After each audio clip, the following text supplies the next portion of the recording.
আসন্ন ত্রয়োদশ জাতীয় সংসদ নির্বাচনকে সামনে রেখে চট্টগ্রামের খুলশী এলাকার ঝুঁকিপূর্ণ হিসেবে চিহ্নিত ভোট কেন্দ্রগুলোতে নিরাপত্তা পরিদর্শন করেছে বাংলাদেশ সেনাবাহিনী।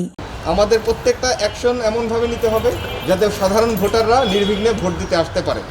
ঠিক আছে, সো আমরা এখন নেক্সট যে ভোট কেন্দ্র নির্বাচনকালীন সার্বিক নিরাপত্তা নিশ্চিত এবং ভোটারদের নির্বিঘ্নে ভোটাধিকার প্রয়োগের পরিবেশ তৈরি করতে এই পরিদর্শন কার্যক্রম পরিচালনা করা হয়। গতকাল বিকেলে খুলশী এলাকার Bangla Bidyapith, UCEP Ambagan technical school, Tiger Pass girls school সহ বিভিন্ন গুরুত্বপূর্ণ ও ঝুঁকিপূর্ণ কেন্দ্র ঘুরে দেখেন সেনাবাহিনীর রিজার্ভ ফোর্সের সদস্যরা। আমরা বজায় রাখবো বেড়া।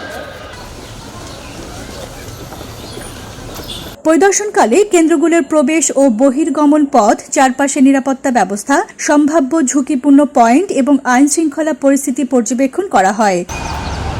এ সময় টাস্কফোর্স ৩ রিজার্ভ ফোর্সের commander lieutenant colonel Mohammad Mezbaur Rahman নেতৃত্ব দেন এবং নির্বাচনকে কেন্দ্র করে প্রয়োজনীয় নিরাপত্তা প্রস্তুতি জোরদারের নির্দেশনা প্রদান করেন। সেনাবাহিনীর পক্ষ থেকে জানানো হয়, নির্বাচনকে অবাধ ও সুষ্ঠু ও শান্তিপূর্ণভাবে সম্পন্ন করতে তারা বেসামরিক প্রশাসনকে সহায়তা প্রদান করছে। বিশেষ করে ঝুঁকিপূর্ণ কেন্দ্রগুলোতে অতিরিক্ত নজরদারি, দ্রুত প্রতিক্রিয়া ব্যবস্থা এবং সমন্বিত টহল কার্যক্রম নিশ্চিত করা হবে।